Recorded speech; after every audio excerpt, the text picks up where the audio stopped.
저희들이 지금 지난주부터 시작해서 저희들이 보고 있는 게, 레위기 17장부터 이어지는 후반부 거룩한 백성, 성결법에 관한 이야기들을 저희가 나누고 있습니다. 제가 이제 지난주부터 시작을 했죠. 성결법에 관한 이야기를 했는데, 성결법이다. 그러니까 전반부가 1장에서 16장까지가 정결법, 제사법에 관한, 정결법에 관한 것이고, 제사와 정결에 관한 이야기고, 17장에서 27장까지가 이제 성결, 거룩함에 관한 이야기다. 그래서 이제 우리가, 제사장 나라 거룩한 백성이 되라라고 하셨던 그 시내산의 언약의 핵심을 따라서 레위기의 말씀이 주어졌다라고 말씀을 드렸죠. 그런데 기억해야 되는 게 있다라고 말씀을 드렸습니다. 그게 뭐냐면, 부정으로부터 우리가 정결하게 되어지고 정결한 우리가 거룩으로 나아가야 되는데, 이 모든 것은요, 정결법을 통해서 이루어지잖아요. 정결법을 통해서. 정결례라고 하는 걸 통해서 부정했던 우리를 깨끗하게 하는 그런 정결례와 제사법을 통해서 우리의 부정함과 우리의 죄악을 씻어내는, 우리의 죄를 사하는 이 두 가지가 정결법 안에 있는 거죠. 그 가운데서도 순서로 친다면 정결례가 먼저예요. 정결례 먼저 정하게 함이 있고 난 다음에 제사가 있는 거죠. 제사법으로 나아감이 있어야 돼요. 왜냐하면 제사는 하나님께 드리는 것이고 하나님은 거룩하신 분이시기에, 그러나 또한 하나님이 계신 성전에서, 성막에서, 하나님의 회막에서 예배를 드리러 감에 있어서도 우선은 우리가 할 수 있는 정결함, 우리가 할 수 있는 것을 먼저 하고 가는 거예요.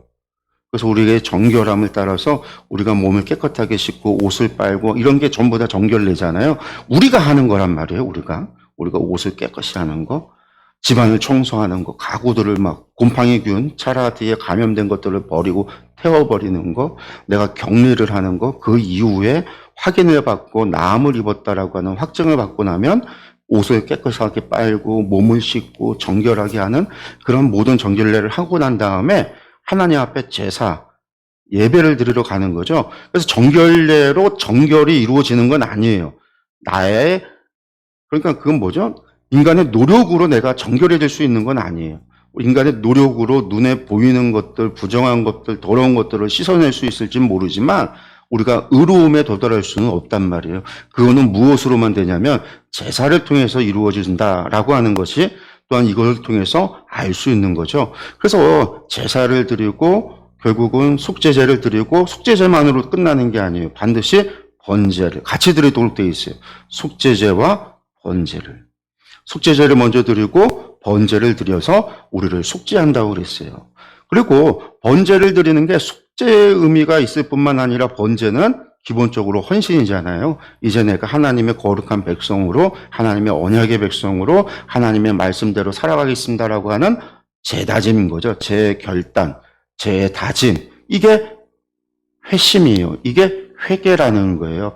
내가 잘못된 길로 갔던 거를 돌이키는 행위가 회개란 말이에요. 그래서 번제가 반드시 뒤따르는 거예요. 결단과 결심. 내가 하나님의 말씀에 나를 던져버리겠다. 하나님의 말씀에 나를 헌신하겠다. 세상의 규례와 세상의 규칙과 세상의 방법이 아니라 하나님의 말씀에 나의 삶을 헌신하겠다라고 하는 번제. 이게 회심이고, 이게 회개예요. 회심이고 회개. 그래서 제사법의 정결은 번제까지가 이루어지는 거죠. 그렇게 되면 하나님이 우리를 거룩하게 하신다라는 거예요. 그러니까 정결법은 부정으로부터 시작해서 정결과 거룩하게 하심까지 나아가는 거죠. 그 제사를 통해서 하나님은 우리를 거룩하게 하셨다라는 거예요. 거룩하게 하시는 거예요. 이거는 이제 하나님의 은혜로 되는 거죠. 그게 이제 루터가 이야기하는 칭이다라고 얘기하고 있어요. 그럼 성결법은 뭐냐? 성결법은 거룩하게 되는 법이 성결법이 아니라 거룩한 백성으로 내가 하나님 앞에 하나님의 율법에 하나님의 말씀에 나를 헌신했잖아요. 헌신한 자의 삶, 그 삶은 어떤 삶을 살아야 되는가? 그러니까 헌신한 사람이 이제부터 지켜야 되는 규칙, 그게 성결법인 거예요. 거룩을 유지하면서 하나님의 백성답게 살아가는 것, 하나님의 백성으로서 지켜야 될 규례와 법도 바로 그거예요. 제가 이제 지난주에 제가 지난주 오예배 설교 제목이 뭐였어요? 로마에 가면 로마법을 따르라 라는 거였잖아요. 하나님의 백성이 됐으면 이제 하나님 나라의 법을 따라야 된다. 이게 성결법이에요. 하나님 나라의 법이 성결법이에요. 하나님 백성으로서, 나라의 백성으로서, 하나님 시민권자로서 하나님 나라의 법을 따르는 거. 그래서 하나님 나라에서 범법자가 아닌 하나님 나라에서 거룩한 백성으로서 거룩한 백성다운 삶을 살아가는 것. 이걸 통해서 내가 구원을 받는다라는 것도 아니고요. 이거 하면 내가 구원받는 이야기가 아니에요. 이거는 내가 거룩한 백성다움의 이야기예요. 다움. 근데 이걸 지키지 않으면 어떻게 돼요? 범법자가 되는 거죠. 한국에서 한국 시민으로 살아가기 위해서 한국의 법을 지켜야 되는데 한국의 법을 지키지 않으면 어떻게 돼요? 범법자가 되는 거죠. 성결법이라고 하는 것은 바로 그런 것을 이야기를 해요. 그러니까 하나님께서 말씀하시는 거잖아요. 너희는 거룩하라. 나 여호와 너희 하나님이 거룩하다. 너희는 거룩하라 라고 하시는 말씀은 하나님께서 내가 너희를 거룩하게 만들어줬으니 너희는 거룩한 삶을 살아가라 라는 얘기예요. 내가 너희를 거룩하게 만들어줬으니 내가 너희를 세상에서 구별했으니 내가 너희를 세상에서 구별해서 내 백성으로 삼았으니 너희는 내 백성답게 살아라 라는 이야기예요. 넌 세상과 구별돼 하나님의 백성답게 하나님의 자녀답게 예수님 신약으로 이야기한다면 예수님의 제자답게 예수님의 제자면 예수님의 제자답게 좁은 길로 갈 줄 알아야 되고 자신의 십자가를 질 줄 알아야 되고 주님 가신 그 길을 갈 줄 알아야 된다라는 거죠. 그게 거룩을 유지하는 거고 그게 성결법이라는 거예요. 제가 지난주에 말씀을 드린 거죠. 그래서 다시 한번 또 반복해서 복습 정리를 해보면 성결법이라고 하는 것은 하나님과 동행동거하기 위한 규례다.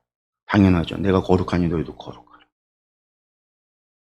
거룩한 삶을 살아가는 그게 동행동거예요. 그게 하나님과 함께 하는 거예요. 그리고 그것은 거룩하게 하는 법이 아니라 거룩을 유지하는 법이다.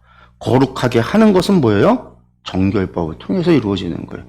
제사를 통해서 이루어지는 거죠. 하나님의 은혜로 말미암아 성결법의 핵심, 성결법을 다 모아서 정리를 하면 결국 핵심은 그 안에 있는 핵심은 뭐냐면 10계명이에요. 성결법의 핵심은 10가지 계명. 절기와 안식년, 희년의 법이 이 성결법 안에 있는 거예요. 또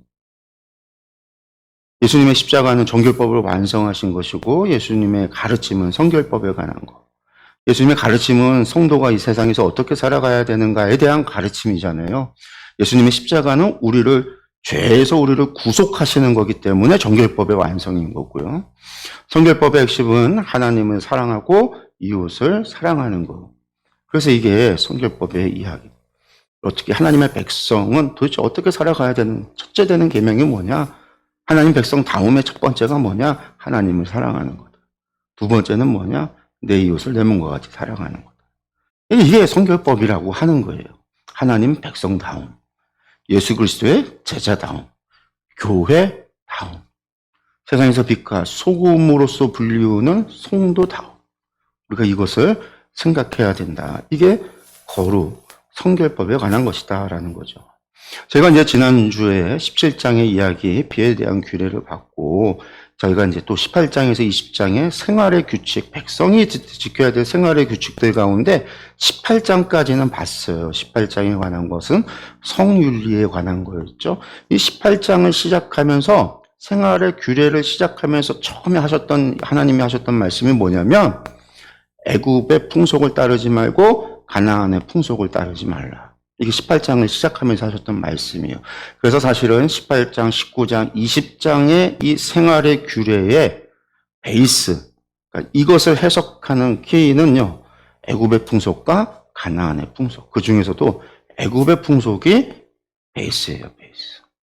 지금 여기서 나오는 이야기들은 애굽의 풍속, 그들이 400년 동안 애굽에서 살면서 몸이 체득되고 그들도 똑같이 행동하고 그들도 똑같이 해왔던 바로 그 애굽의 풍속, 그것에 대해서 하나님께서 무엇을 하지 말라고, 무엇이 죄다고, 무엇으로부터 구별해야 된다고 말씀하고 있다라는 거죠. 그 중에 하나가 18장에서는 성윤리에 관한 거였고요. 그래서 이제 온갖 근친상간에 관한 이야기, 그리고 동성연애에 관한 이야기, 뭐 별의별 이야기들을 다 했어요. 18장에서요.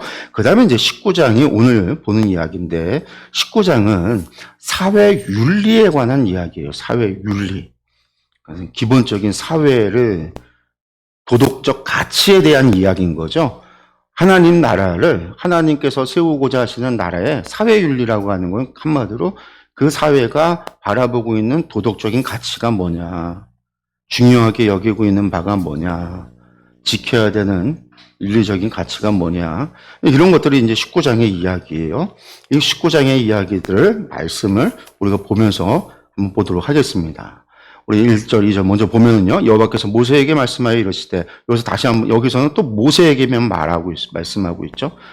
그러니까 레위기를 보면은요, 어떤 경우에는 모세와 아론에게 같이 이야기할 때가 있고, 또 모세에게만 이럴 때가 있어요. 제사와 관련됐던 것, 부정과 정결함, 제사장들이 판단해야 되는 것들은 모세와 아론이 같이 언급이 됐었는데, 여기 같은 경우는 사회윤리에 관한 것들은 종교법은 아니죠. 종교법은. 물론 이제 이 안에도 종교에 관련된 이야기들은 나오는데, 먼저는 이제 모세에 관하게 먼저 이야기하고 있어요. 왜냐하면 여기에는 사회법에 관련된 게 더 중요하기 때문에, 중심이 되기 때문에 그래요. 모세에게 말씀했다라고 보시면 되는데, 2절 말씀, 너는 이스라엘 자손 온 회중에게 말하여 이르라. 너희는 거룩하라. 이는 나 여호와 너희 하나님이 거룩함이니라. 이렇게 말씀하고 있어요. 우리가 이제 너무나 잘 아는 말씀이고, 아까도 제가 그 도표를 보여줄 때 했던 말씀입니다. 전체 성결법의 핵심이에요. 너희는 거룩하라. 이는 나 여호와 너희 하나님이 거룩함이라. 여기서 히브리어를 보면 너희는 거룩하라라고 하는 말씀이 케도심 티후유인데, 티후유라고 하는데, 이 티후유라고 하는 게 뭐뭐이다, 무엇이 되다라고 하는 뜻의 하야 동사에 미완료 2인칭 복수가 티후유예요. 티후유. 그러니까 너희는 뭐뭐뭐뭐가 되어야 한다. 미완료인 거죠. 따라서 케도시 티후유 하면요, 너희는 거룩하게 되어야 한다라는 거예요. 되어야 한다. 거룩하라 명령인데 되어야 한다. 우리는 거룩하게 되어야 하는 존재예요. 되어야 되는데 거룩해질 수 있는 유일한 방법이 뭐예요? 이게 중요한 거예요. 거룩해질 수 있는 유일한 방법이 뭐예요? 정결법을 지키는 거란 말이에요. 거룩은, 성경에서 지금 거룩은 출애굽기 29장에 나왔던 말씀, 하나님께서 그 제단을 거룩하게 하사 그 거룩 제단을 접하는 곳마다 거룩하게 되리라. 그래서 제사를 통해서 하나님께 드리는 예배를 통해서 우리가 거룩해진다라고 그랬단 말이에요. 이게 유일한 거예요. 내가 거룩하게 되라라고 하나님이 우리에게 말씀하시는데, 너희가 거룩하게 되라라는 얘기는요, 반대로 우리는 거룩하지 못하다라는 이야기잖아요. 우리는 거룩하지 않다라는 이야기예요. 우리가 거룩하지 않다라는 이야기는요, 유대인들은 거룩의 반대가 속되다라는 거거든요. 속되다, 세속적이다라는 말이 있죠. 속되다라는 게 반대의 의미인데, 우리는 세속적이다, 속되다라는 거예요.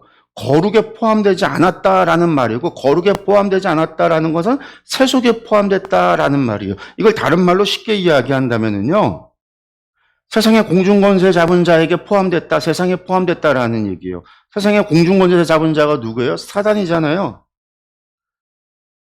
거룩함에 포함되지 않았으면, 하나님께 포함되지 않았으면 세상에 포함된 거고, 하나님의 자녀가 아니면 사단의 자녀라는 거예요. 그런 우리를 향해서 하나님께서 거룩하게 되라라고 했는데, 우리가 어떻게 거룩하게 되지? 이게 중요한 의미란 말이에요. 어떻게 거룩하게 되지? 9년 동안 동굴에 가서 면벽 수행을 하면 거룩하게 되어지나?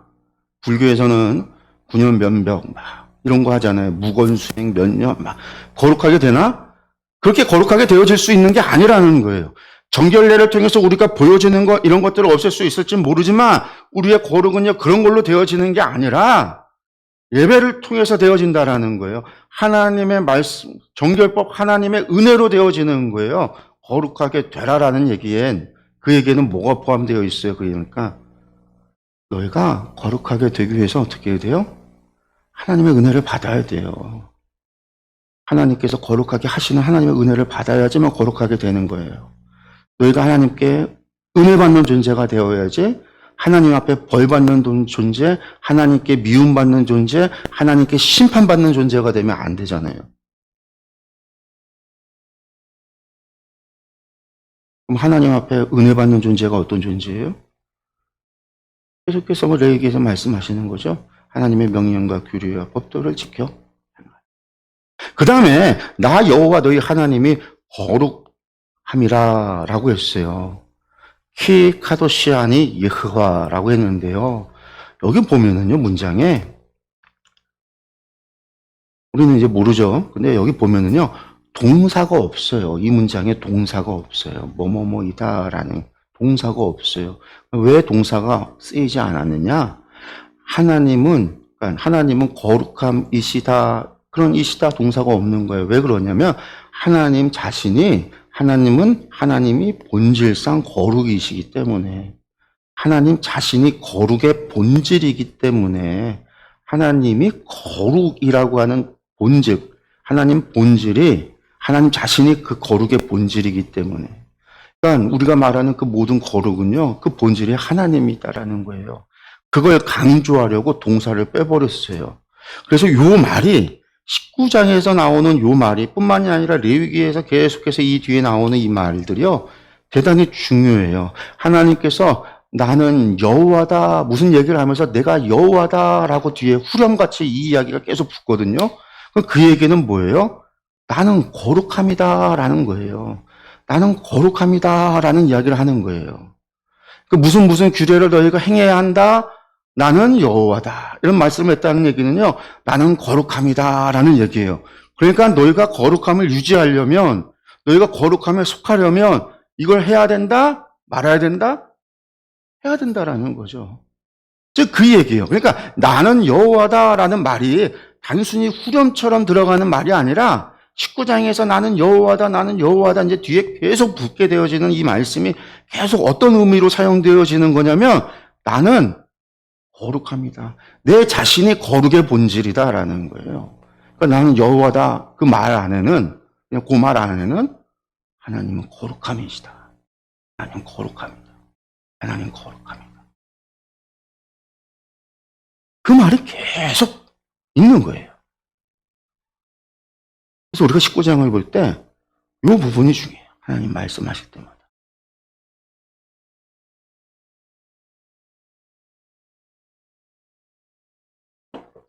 그리고 이게 왜 중요할까? 왜 여호와라는 말, 예흐와 자꾸 들어가잖아요. 예흐와라는 말. 요두의 바보에. 여러분들 예흐와라는 말이 어떤 말이었어요? 출애굽기에서 모세가 하나님 앞에, 하나님 백성들이 하나님 누구시냐고 물어본다면 제가 뭐라고 얘기합니까? 라고 했을 때 하나님께서 뭐라고 얘기했어요? 우리 성경에는요, 나는 스스로 있는 자다.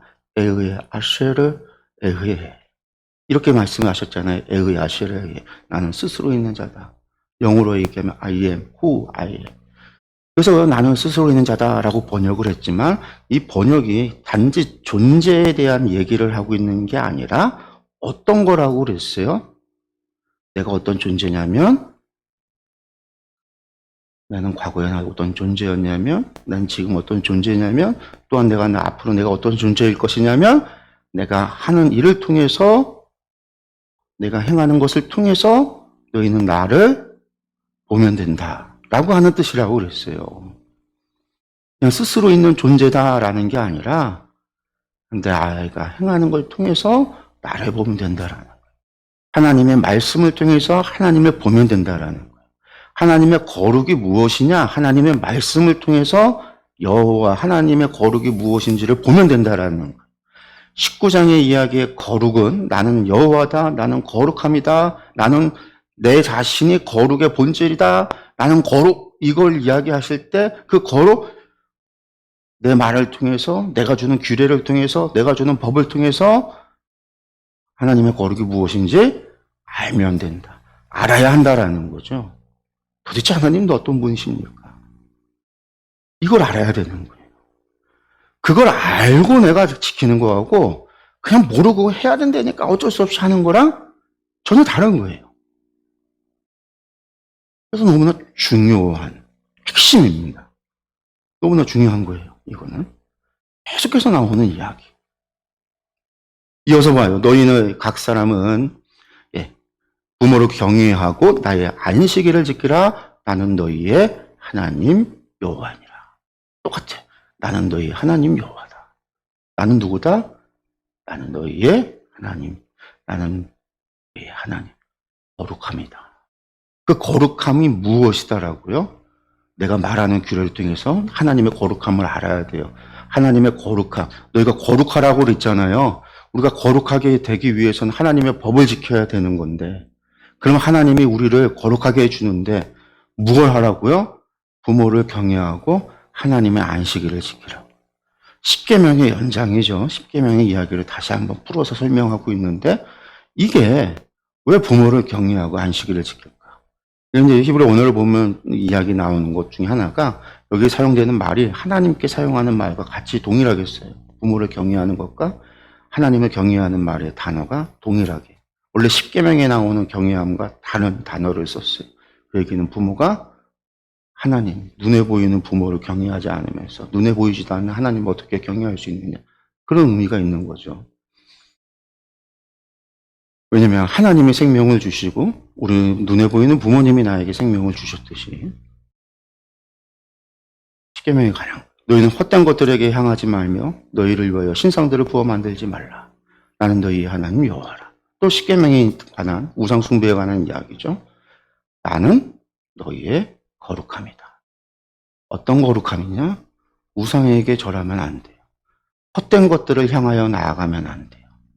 하나님께로 해야 되는데 우리의 마음이 헛된 것들에게 세상 것으로 우상을 향하여 나아가서는 안 된다라는 거예요. 왜? 하나님의 거룩함이라는 거예요. 거룩함. 그래서 그 다음에 5절 보니까 너희는 화목제물을 여호와께 드릴 때 기쁘게 받으시도록 드리고, 그 제물은 드리는 날과 이튿날에 먹고 셋째 날까지 남았거든 불사르라. 셋째 날에 조금이라도 먹으면 가증한 것이 되어 기쁘게 받으심이 되지 못하고, 그것을 먹는 자는 여호와의 성물을 더럽힘으로 말미암아 죄를 담당하리니 그가 그의 백성 중에서 끊어지리라. 화목제를 먹는 것, 제바우 쉘라밈 화목제죠. 화목제 제물, 제바우 쉘라밈이라고 하는 규례는, 화목제물의 규례는 레위기 3장하고 7장에 자세하게 나와요. 그 화목제물을 먹는 규례는 7장 15절에서 18절에 나오거든요. 거기에 자세하게 나오는데, 여기서 다시 한번 화목제물을 언급을 하고 있어요. 거기에 앞에 나오는 거는 제사법, 정결법과 제사법을 이야기할 때 3장에서 백성들의 화목제, 7장에서 제사장의 화목제를 이야기했다라고 한다면, 여기서는 왜 이야기를 하냐면, 백성들이 유일하게 고기를 먹을 수 있는 제사가 무슨 제사냐면 화목제거든요. 그러니까 백성들의 일반 생활하고 가장 밀접한 관계가 있는 게 화목제물이에요. 17장을 시작할 때도 너희가 고기를 잡을 때는 하고 하나님 앞에 화목제물로 드리고 나서 먹으라고 그랬잖아요. 그 이야기를 여기서 또 하고 있는 거예요. 그러니까 고기를 먹을 때, 고기가 먹고 싶어서 고기를 잡아서 먹을 거면은 반드시 어떻게 해요? 니들이 맘대로 잡아 먹어서는 안 되고 하나님 앞에 드릴 수 있는 제물로 드릴 수 있는 것들만 잡아 먹는 거죠. 여호와께 드리되 기쁘시도록 드리도록, 기쁨으로 하나님 앞에 감사함으로 화목제를 드려야지, 왜 내가 고기 맘대로 먹고 싶은데 이걸 갖다가 맘대로 못 먹고 이걸 왜 제사 드리고 먹어야 돼? 라고 투정하면서 하면 안 돼요. 또 하나, 또 뭐가 나와요? 제물은 드린 날, 그 다음날, 이튿날까지는 먹을 수 있는데 남아서 셋째 날 되면요, 불살라야 돼. 먹어서는 안 된다라는 거예요. 세 번째, 셋째 날까지 남은 겨서 내버려 두면은요, 가증한 것이 된대요. 그럼 오늘날은 냉장고가 있으니까 냉장고에 넣어놓고서는 막 오래되도록, 그럼 오늘날의 사고로는 이해가 안 가는데 왜 이럴까? 오늘 고기를 한 마리 잡는다라고 하는 게요, 양 한 마리를 잡으면 고기가 얼마나 나올까요? 식구들이 대가족이죠. 대가족. 유대인들의 가족. 과거에도 대가족이에요. 하나를 잡으면은요, 이튿날이면 보통 가족이 수십 명의 사람들이 살아가기 때문에, 대가족이 살기 때문에 한 마리 잡아서 이튿날이면 충분히 먹어요. 셋째 날까지라는 얘기는요, 인구가 줄어서 적은데, 가족이 수가 적은데 잡아서 셋째 날까지 남겨두지 말라. 욕심내지 말고요, 도리어 그것들을 갖다가 나누어 줄 수 있도록. 왜냐하면 화목제는요, 하나님께 감사함으로 드리고 난 다음에, 기쁨으로 드리고 난 다음에요, 이것은요, 하나님과 우리의 화목, 하나님께서 우리를 받아주시고 주신 선물이기 때문에 이것은 사람들한테 나눠주고 함께 기쁨을 나누도록. 차라리 못 먹으면 태워버리지 말고 나눠 먹도록요. 그래서 나중에는 어떻게 돼요? 도리어 가난한 사람들, 이방인들, 나그네 된 사람들 나눠줄 수 있도록, 같이 먹을 수 있도록, 그들과 함께 먹을 수 있도록. 보통 그래서 축제일에 드리는, 감사절에 드리는 제물은요, 다 같이 먹도록 되어 있잖아요. 나중에 같이 먹도록, 그렇게 해서 함께 나눌 수 있도록 하나님이 명하시는 거예요. 근데 안 먹으면, 셋째 날에도 먹으면요, 도리어 뭐라고 얘기해요? 8절에 여호와의 성물을 더럽힌 거다. 이미 드린 거기 때문에 니들 게 아니에요. 성물이에요. 하나님의 성물이라는 거예요. 첫째 날, 둘째 날. 내 거 내가 잡아서 먹는데 하나님 앞에 바친다고 화목제물로 콩팥과 간과 기름 태워서 드리고 나머지 제사장의 몫으로 다리 띄워주고 나머지 내가 갖고 왔는데 이건 그럼 내 거지 아니라는 거예요. 하나님께 드린 화목제물을 드린 거고 그 드린 제물을 하나님께서 우리에게 다시 은혜로 준 거니까 내 게 아니에요. 하나님께 드린 걸 하나님이 다시 우리에게 은혜로 주신 거니까 감사한 줄 알고 하나님의 속물인 거지.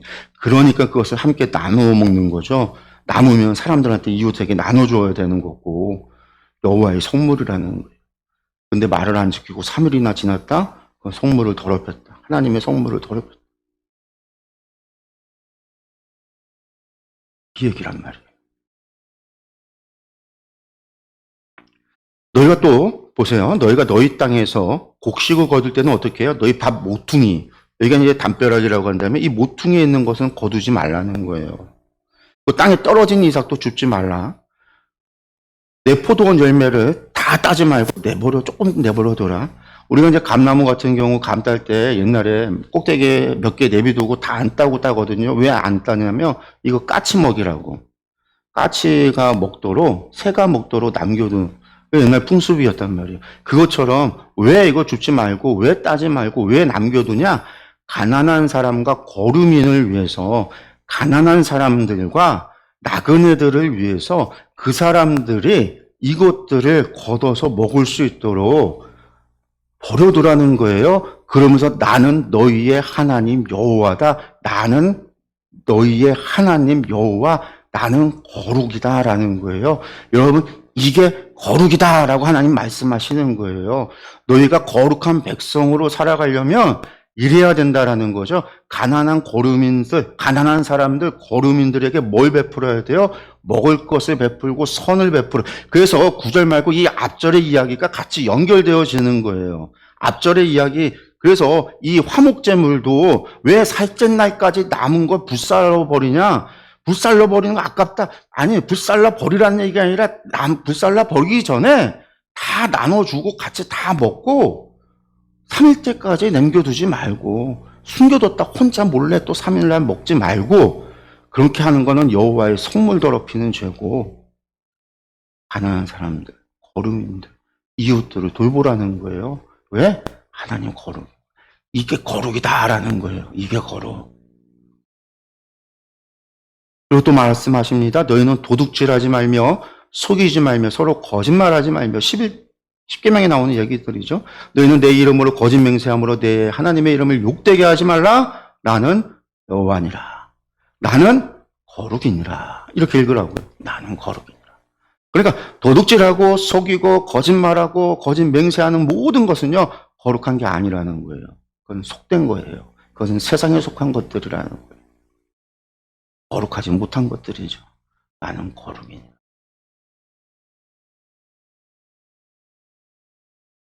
너는 내 이웃을 억압하지 말며 착취하지 말며 품꾼의 삭슬 아침까지 밤새도록 내게 두지 말며 너는 귀먹은 자를 저주하지 말며 맹인 앞에 장애물을 놓지 말고 내 하나님을 경외하라.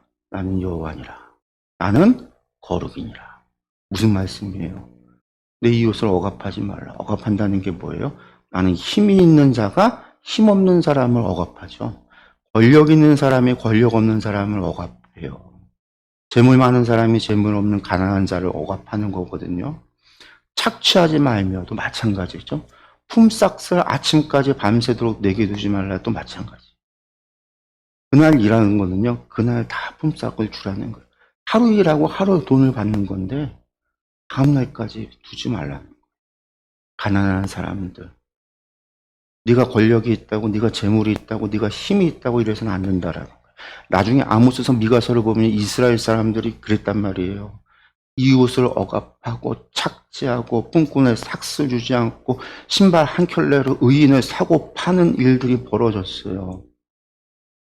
그러니까 하나님께서 진노하시죠. 너희의 정의가 어디 있고 공의가 어디 있느냐라는 거예요. 또 14절에 귀 먹은 자를 듣지 못한다고 저주하지 말고 앞을 보지 못한다고 장애물을 넣어서 골리지 말고 괴롭히지 말고. 오늘식으로 말하면 뭐예요? 듣지 못한다고 해서 뒷담화 까지 말고 험담하지 말고 안 못 보는 사람들한테 괴롭히지 말고 힘없다고 괴롭히지 말고 어린 학생들 같은 경우는 학교에서 힘이 있다고 일진놀이 애들 괴롭히고 이게 사회적 문제잖아요.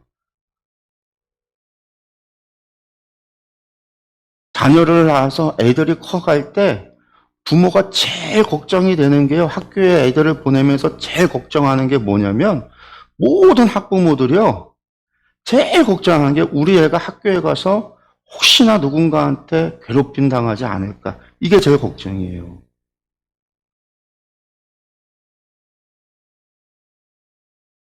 자기 애가 남을 괴롭히고 있는데도 그 부모는요. 자기 애가 괴롭힘 당하지는 않을까. 그런 걱정을 한다고요. 모든 부모가.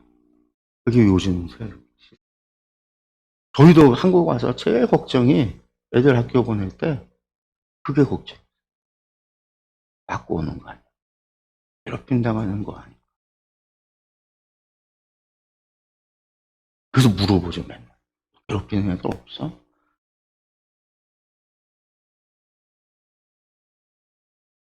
거룩이라는 거예요. 그런 건 거룩하지 못한 것, 세속적인 거라는 거예요.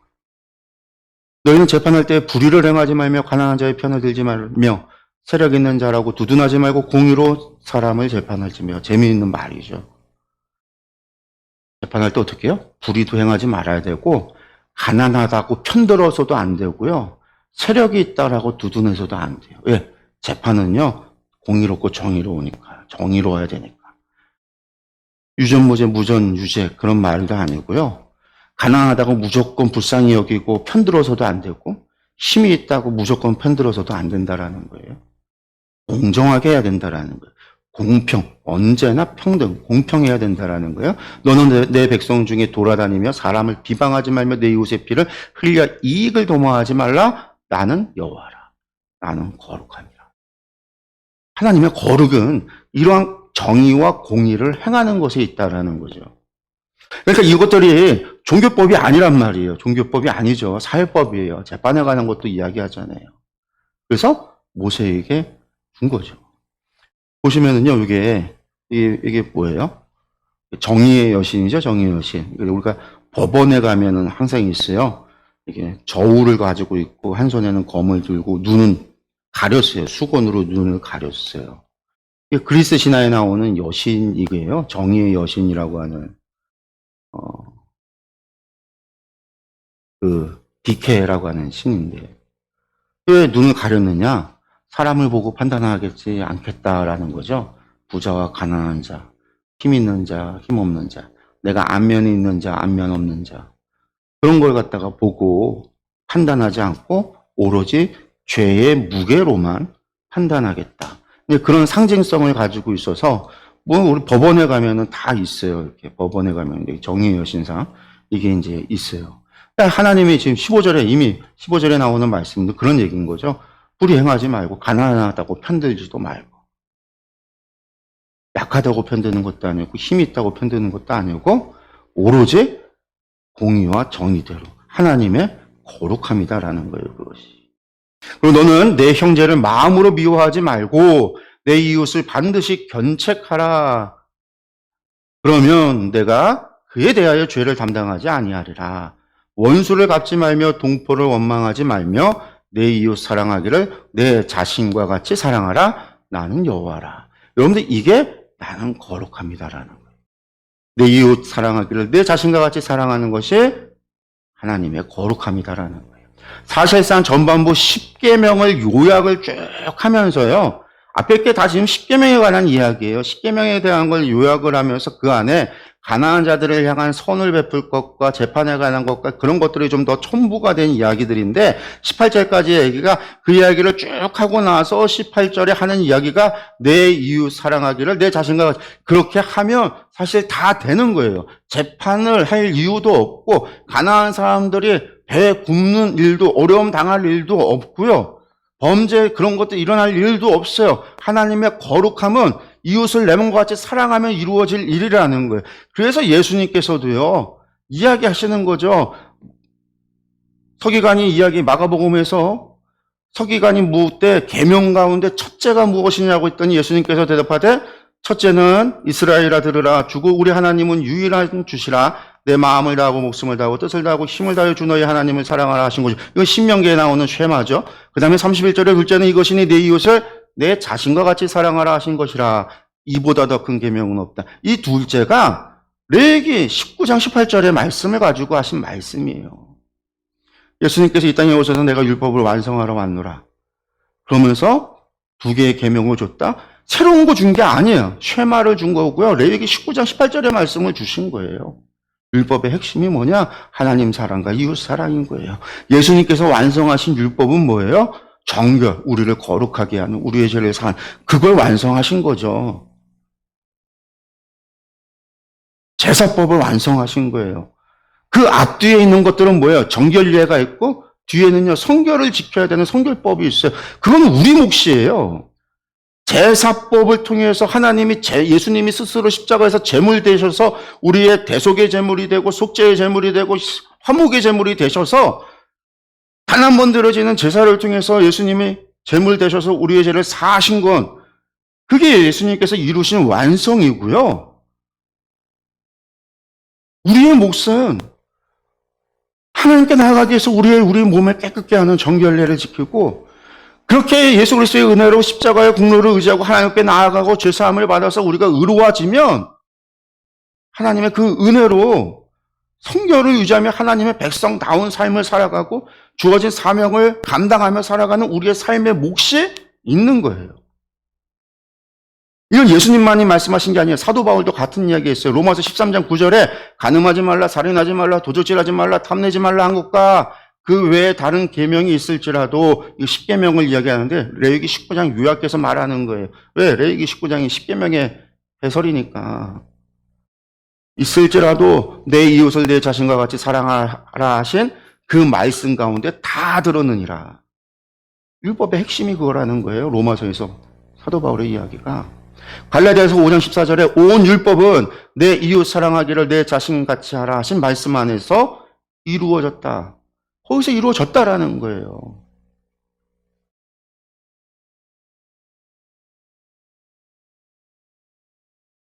온 율법이.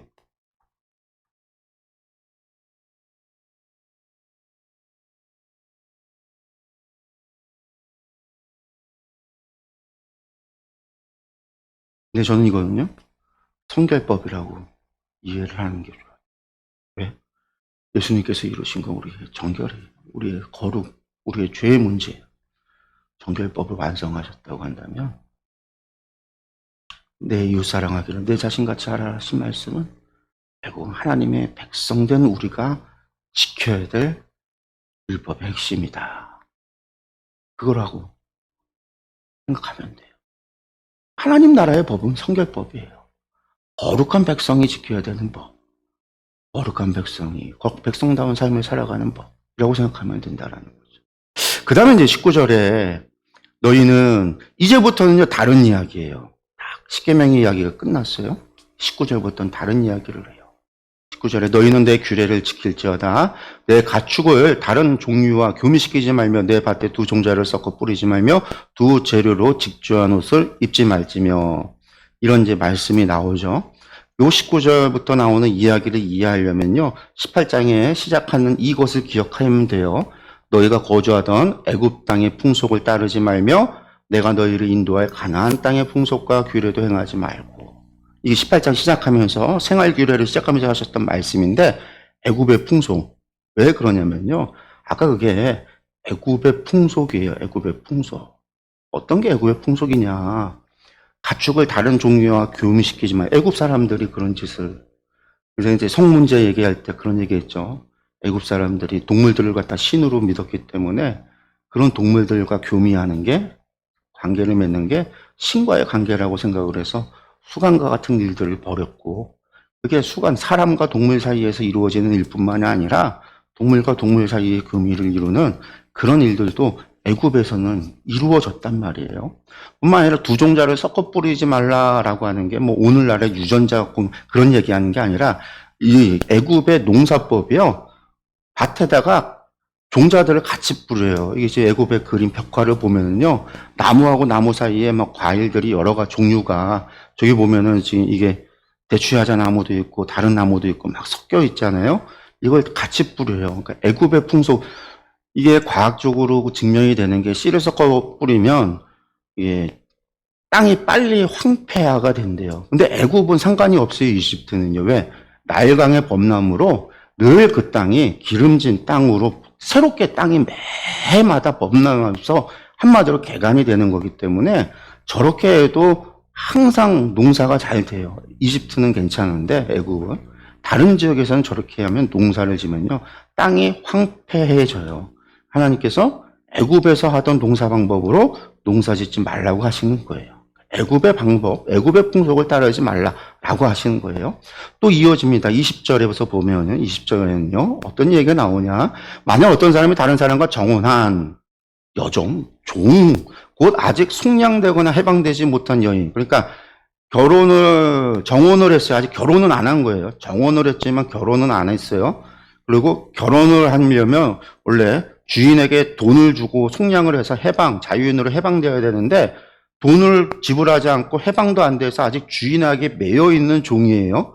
그런 종과 동침해서 설정했다라고 한다면 원래 레위기법에서는 간음한 것이 되니까 돌로 쳐서 죽여야 돼요. 그런데 뭐라고 나오냐면 책망을 받을 일이나 그러나 그들은 죽임을 당하지는 아니하리니 왜 그러냐? 그 여인이 해방되지 못하였기 때문이다. 왜? 아직 종이기 때문에 주인에 속한 종이기 때문이다라는 거예요. 그러니까 그것이 죄가 아닌 건 아닌데 죽이지는 마라 그런 얘기고요. 그 대신에 그 남자는요 속건제물 곧 속건제의 순양을 회망문 여호와께로 끌고 올 것이요 제사장은 그가 범한 죄를 위하여 그 속건제의 순양으로 여호와 앞에 속죄하여. 원래는 속건제는요 하나님 앞에 성물을 잘못했을 때 하나님께 속건제를 드리고 인간한테 잘못했을 때 인간에게 인간한테 속건제물을 드리고 하나님 앞에 속건제물을 드려야 되거든요. 근데 이거 같은 경우에는 여종이 해방되지 못한 종이기 때문에 이 경우에는 하나님께로만 속건제물을 드려서 속죄하라라는 거예요. 이걸 가지고 오늘날의 윤리적 가치로 판단은 안 돼요. 이게 지금 과거 고대 지금으로부터 거의 3,400년 전 고대 세계의 종의 개념이라고 하는 것은 인간의 개념이 아니잖아요. 종은 사람, 가축과 같은 개념이 종의 개념이란 말이에요. 그런 시대에 있었던 그런 문제이기 때문에 이걸 갖다가 오늘의 가치관으로 법이 왜 이러나 그렇게 하면 안 되고요. 그런 가축과도 같고 인간으로 대접받지 못하는 종에 대한 문제인데 그런 종에 그렇게 함부로 대하고 강간을 하고 뭘 해도 아무 문제가 없어도 하나님께서는요, 다른 세상은 이집트나 다른 데서는 그랬을 텐데 하나님께서는 그것에 대해서 죄로 여긴다라는 거예요. 그래서 속건제를 드려야 된다. 죄로 여긴다라는 거죠. 23절에 너희가 그 땅에 또 가나안 땅에 들어가게 되면 약속의 땅에 들어가며 각종 과목을 심거든 그 열매는 아직 할례 받지 못한 것으로 여기되 3년 동안은 할례받지 못한 것으로 여겨 먹지 말고 넷째 해에는 그것이 거룩하니 하나님께 드려서 찬송할 것이고 예배하고 다섯째 해에 그 열매를 먹어라. 그리하면 그 소산이 풍성하리라. 나는 너희 하나님 여호와라. 나는 거룩합니다. 이게 거룩이라는 거예요. 여기서 그러면 요단강 건너가면 하나님 만나 그치고 만나 안 주신다고 했는데 안 주신다고 한 건 아니지만 실제로는 안 주시잖아요. 안 주시는데 역사를 우리가 보면 여호수아를 보면 건너가면 그때부터 만나가 그치는데 이스라엘 사람들 뭐 먹고 살아요? 생각할 수 있는데 심거든이라는 거예요. 과목이. 기존에 있는 거에서 따먹는 건 상관없고 이스라엘 사람들이 그 땅에 가서 새롭게 그 땅에 심고 농사를 하거나 과수를 심거나 심고 열매를 하게 됐을 경우에는 3년간 하지 말라라는 거예요. 먹지 말라. 4년째는 하나님 앞에 다 드려라. 그리고 5년째부터 먹어라. 왜? 하나님 거룩. 그래서 약속하죠. 그 산이 어떻게 하다고요? 풍성하다. 이스라엘이 40년간 농사 한 번 안 지어도요, 만나와 메추라기로 하나님 먹으셨어요. 정할 필요가 없는 거죠. 소산에서 이거 안 먹으면 어떡해? 하나님께서 이스라엘을 먹이시고, 입히시고, 보살피시고, 지키신다라는 걸 믿는다라고 한다면 문제될 게 없는 거예요. 하나님께서 이게 거룩이라고. 먼저는 하나님 앞에 이것을 요구하고 계시는 거죠. 그 다음에 26절 너희는 무엇이든지 피째 먹지 말며 피 먹지 말라는 얘기 또 하고 계세요. 피 먹지 말라. 근데 여기 보면요. 이 피째 먹지 말며라고 하는 말을 보면은요. 이게 히브리어로 토겔로 하탐 이렇게 되어 있는데 R이라고 하는 게 뭐뭐 함께 뭐뭐 어울리다라는 뜻이거든요. 그렇게 해석이 되는 전치사인데 R 뒤에 음식이 왔단 말이에요. 그건 뭐냐면 피를 곁들여서 먹지 말라 그런 뜻이에요. 피째 먹지 말라라는 얘기는 이게 그런 표현이 피를 곁들여서 음식과 피를 같이 먹지 말라라는 거예요. 어떤 경우에는 피를 갖다가 음식에 소스 마냥 음식에 뿌려서 음식에 찍어서 막 그렇게 먹지 말라라는 거예요. 그래서 그 앞에 17장에서도 피 먹지 말라는 얘기 한번 하셨잖아요. 그때 17장에서는 어떻게 표현했어요? 어떤 방식으로든 피를 먹지 말라고 그랬어요. 어떻게든 피를 요리해서 어떤 방식으로든 피를 먹지 말라고 했거든요. 여기서는 무엇이든지 피를 곁들여서 먹지 말라라는 거예요. 특히 고기 같은 경우 피가 있어서 피째 구워 먹어서 안 된다라는 거죠. 반드시 피를 빼내고 물에 씻어서 피를 빼서 수육을 해서 먹어야 돼요. 점을 치지 말고 술법 행하지 말고 이거 전부 다 이제 애굽에서 하던 거. 또 가나안에서도 하는 사람들이 있어요. 27절에 머리카락을 둥글게 깎지 말고 수염 끝을 손상하지 말며 이건 이제 애굽 사람들 머리 깎는 이렇게 깎는 거예요. 머리 끝을 이렇게 둥글게 깎는다라는 게 이쪽 관자놀이부터 다른 쪽 끝을 따라서 이렇게 둥글게 깎는 것을 얘기하는 거거든요. 벽화를 보면은요, 애굽 사람들 머리를 이렇게 빠박같이 짧게 자르는데 애굽 사람들은 남자도 이렇게 짧게 자르고 여자들도 저렇게 잘라요. 여자들도 머리를 짧게 잘랐다고 그래요. 근데 벽화 보면 여자들 머리가 긴데요. 그거 전부 가발을 쓴 거예요. 가발을 쓰는 거고 모자 같은 가발을 쓰는 거고 머리를 이렇게 자르는데 고대 사회에서 머리를 자르는 거는 단순히 머리 잘랐다라고 하는 의미가 아니라 종교적인 의미도 있어요. 헤로도토스 같은 경우가 그리스의 역사가 있던 헤로도토스가 봤더니 그의 글을 보면은요. 아랍 같은 경우, 그러니까 그가 갔던 중동, 이라크나 이쪽을 갔더니 그 바벨론 지역을 갔었을 때 기원전 사람이잖아요. 기원전.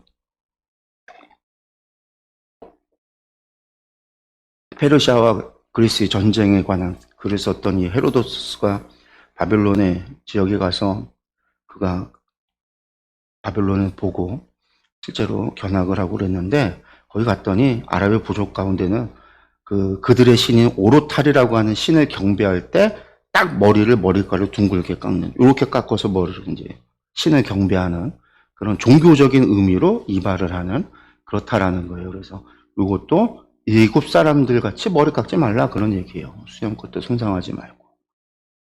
죽은 자 때문에 너희 살에 문신하지 말고 문의를 놓지 말라. 문신하고 하는 것 죽은 이것도 하나님 거룩이다. 이게 애굽의 풍습이에요. 죽은 자를 문신하는 거. 이게 거룩이다. 하나님의 말라는 거죠. 애굽의 풍속을 따르지 말라. 29절에 내 딸을 더럽혀 창녀가 되게 하지 말라. 그런데 이런 일이 생기는 경우는 어떤 경우가 있어요? 빚을 많이 진 자가 돈을 구하려고 딸 갖다 파는 거죠. 창기로 파는 경우가 있고, 또 하나는 이집트나 가나안 땅이나 뭐가 많았냐면 신전에 이 여신, 그래서 신전 창기, 성창이라고 하는 신전 창기, 여신을 섬기는 신전 제사장으로 바쳐지는 경우가 있어요. 이 여신 숭배가 만연했는데 이런 경우가 성창이라고 해서 신전 창기죠. 창녀가 되게 하지 말라라는 거예요. 그렇게 해서 음행이 전국에 퍼져 죄악이 가득할까 하다. 이 죄악이 진마라고 히브리어 진마를 썼는데 이 진마라고 하는 건 단순한 죄악이 아니고요. 계획적인 악행이에요. 계획적인 죄. 그러니까 사악한 의도를 가지고 자기 딸을 창녀로 판 거죠. 그러니까 그런 거예요. 지금 이제 그런 악을 얘기하는 거예요. 집이 망해져서 어쩔 수 없이 온 가족이 종이 돼서 뿔뿔이 흩어졌다. 그런 의미가 아니라 악한 계획을 가지고 죄를 범한 거. 그런 것도 하지 마라. 예. 그리고 그렇게 되면 어떻게 될까요? 어떻게 될까요? 이 땅이 가득, 전국이, 음행의 전국이, 땅이 전부 죄가 가득해질 거다. 그러면 어떻게 돼요? 사실은 18장에서 죄가 땅이 가득해지면 어떻게 된다고 말씀하셨냐면요. 그 땅이 너희를 토해내리라 라고 말씀하셨어요. 18장에서 이미. 죄악이 땅에 가득하면 토해내리라. 그럼 안 토해지려면 어떻게 되냐? 30절이 그 방법이에요. 안식일을 지키고 내 성소를 귀히 여기라. 나는 여호와라. 나는 거룩이라. 이거예요. 그럼 아까 다시 돌아가서 너희는 거룩하게 되라 할 때 되는 게 어떻게 되는 거예요? 하나님의 예배드리고 하나님의 성소에서 하나님께 예배드리는 방법밖에 없어요. 근데 성소가 더러워지면 예배도 더러워지는 거죠. 그래서 성소를 항상 거룩하게 하기 위해서 제사장이 성소를 정결하게 하잖아요. 대속죄일에 정결하게 하고 피를 7번에 뿌려서 거룩하게 하고 하는 행위를 하는데 제사장도 타락하고 성소도 타락하고 성소가 더러워지고 하면 하나님께서 거기 계시냐면 하나님 거기 계시지 않겠죠. 그러면 어떻게 돼요? 다 더러워지는 거예요. 그러면 이 땅이 죄가 가득해지는 거예요. 이스라엘의 예언서를 보면요. 멸망하게 될 때 어떻게 돼요? 하나님이 성전을 떠나버리셨어요. 하나님이 그 성전을 떠나버리셨단 말이에요. 에스겔을 봤더니 에스겔의 환상에 하나님이 그 성전을 떠나버리셨어요. 그 떠나버리고 나니까 그 성전이 어떻게 돼요? 온갖 우상 숭배자들로 드글드글한 거예요. 성전 옥상에서는 일월성신을 향을 찾고 성전 벽에다는 온갖 동물들의 그림을 그려놓고는 비나이다를 하고 있고 여자들은 성전 안에서 바벨론의 담무스를 갖다가 부러짓고 있고 온갖 우상 숭배하는 자들로 성전이 드글드글했다라는 거예요.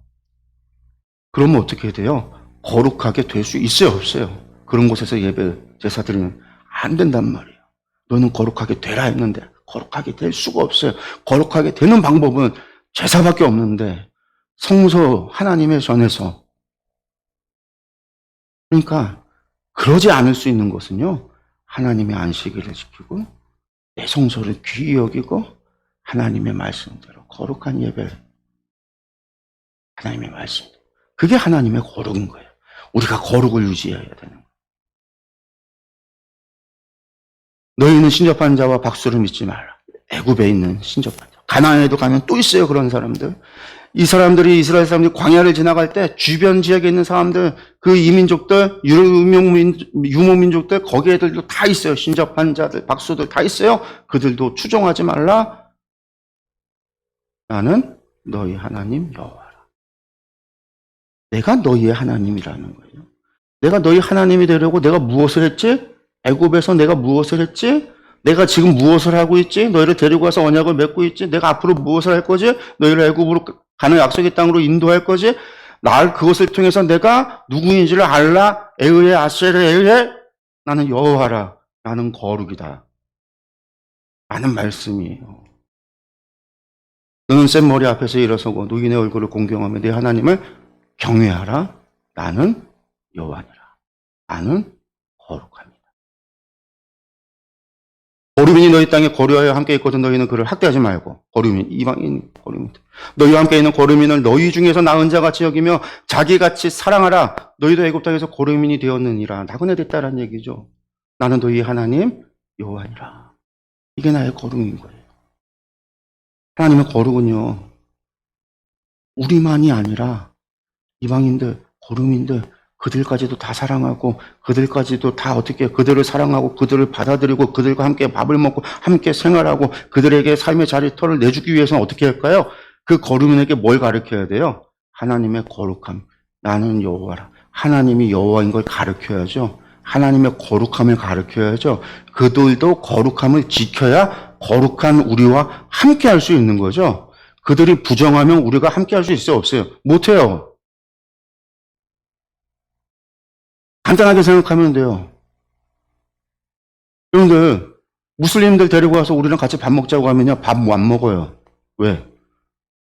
니들은 부정한 음식 먹으니까요. 돼지고기 먹으니까. 안 된단 말이에요. 유대인도 마찬가지. 거룩민이 그러려면요, 거룩을 가르쳐야 돼요. 하나님이 뜨신 거예요. 왜 거룩민, 왜 이런 얘기를 하시죠? 너희들 가운데로 오는 사람들을 전부 다 어떻게 만들어야 돼요?